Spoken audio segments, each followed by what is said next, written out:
J'espère que vous avez tous passé un excellent réveillon. Moi, j'ai passé un très bon réveillon. J'ai bien dansé, j'ai bien crié, j'étais bien content. Hier, je suis allé voir le dernier film d'Andrea Arnold, Bird. Alors ça va, j'étais pas trop fracassé. Bon, en même temps, j'avais pas non plus bu excessivement. Bref. J'ai vu quelques films d'Andrea Arnold par le passé, dont Léo Durlevent, qui m'avait fait quand même une forte impression à l'époque.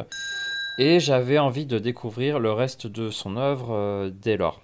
Lorsque j'ai appris qu'elle avait réalisé un nouveau film cette année, et qu'en plus il avait été bien accueilli par la critique, bah je me suis dit voilà un grand film. Et si c'est pas un chef-d'œuvre, très bien.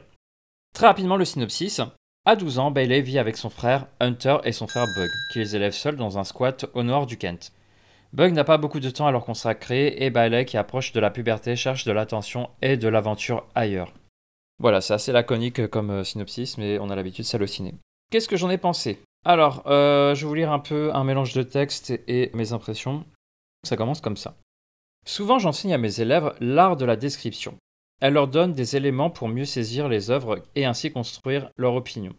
Je pense que c'est toujours une chose essentielle de développer ce sens propre à la critique. Le film dont il est question aujourd'hui, Bird, d'Andrea Arnold, fait sans doute partie de ces films qui résistent le moins à la description, puisque chaque image est le produit d'une réflexion minutieuse, peut-être même trop minutieuse. Vous pourriez me demander comment ça? Comment c'est possible qu'un film soit trop réfléchi? Je peux répondre de manière laconique, elle empêche l'expression spontanée de son art. J'y reviendrai. Le titre Bird évoque moins les différentes espèces de volatiles, mais cela on s'en doutait, qu'une image mentale et réflexive provoquée à leur vue. En effet, sur le vol des oiseaux, on va dire. Andrea Arnold nous submerge de plans de vol d'oiseaux, parfois d'un seul volatile en plein vol. Et lorsque l'on est en vol, que voit-on? Des personnes.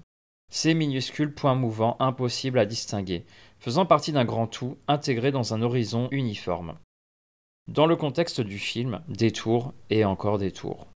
Voler permet une vue d'ensemble, mais aussi une idée de liberté. Une liberté fantasmée, mais une liberté tout de même. Une sécurité, car en vol on est à l'abri. C'est ce que l'on croit. Le plan sur les éoliennes laisse d'ailleurs songeur, puis filmer un volatile seul ou une volée n'a pas la même signification. Ce que la réalisatrice nous chuchote à travers ces images, sans le dire verbalement, parce que sinon ça aurait été pas du tout subtil, est la description de l'intériorité psychique de la jeune Bailey sur son rapport à son environnement. Elle y est à la fois intégrée et détachée. Fine observatrice, parfois mélancolique, puis dans la seconde moitié du film, pleinement actrice. Comme si elle avait finalement retrouvé les pieds sur terre en arrêtant ses caprices pour affronter son monde et grandir. En bref, il s'agit de la quête initiatique du passage de l'enfance au monde adulte. Ce qui est une thématique que l'on retrouve dans énormément de films, donc c'est pas quelque chose de fondamentalement original. Après, ce qui compte, c'est la manière dont la réalisatrice le traite, parce qu'elle a une manière de le faire qui est totalement personnelle, que je trouve qui est vraiment forte, une identité forte. Mais la limite de l'exercice, bien que j'aime Andrea Arnold, enfin une certaine Andrea Arnold, est peut-être d'avoir mal dosé son cocktail. J'ai presque envie de dire que trop de suggestions tue la suggestion. Par exemple, elle crée un bestiaire, des araignées, des oiseaux, des mouches, des papillons, des chevaux, un crapaud. Ils sont plongés dans des couleurs ternes, marron, verte, bleu-vert, grise, avec des touches de couleurs excessivement vives pour attirer l'œil. C'est ce que fait un peu certaines espèces pour dire attention, prédateurs bien sûr, ne me mangez pas. D'accord? Je reprends. Qui peigne un environnement urbain humide, sale, vétuste, jonché de détritus, presque pestilentiel, dangereux, peuplé d'individus malades.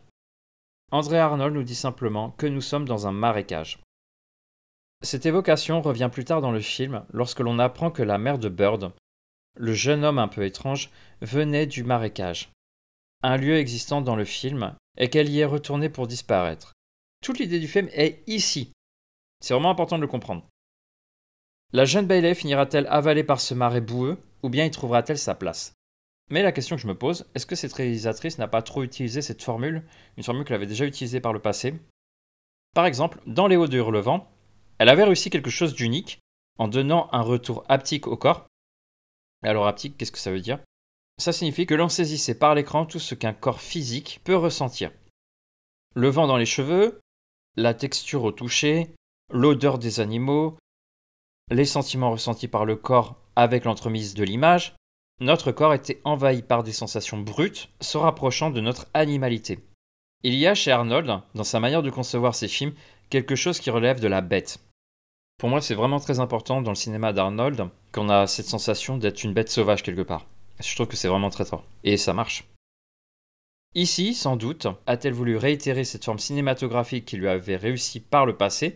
Alors bien sûr, ce serait excessif de dire que Bird est un film raté, mais il a ses limites, et j'ai été moins emballé que d'autres personnes. Le film est bon, mais il ne laissera pas une marque importante dans mon esprit. Donc vous en doutez, j'ai plutôt bien aimé le film, mais le film, je ne l'ai pas trouvé extraordinaire. Ça veut dire qu'il y a des gens qui l'ont, eux, trouvé magnifique, incroyable.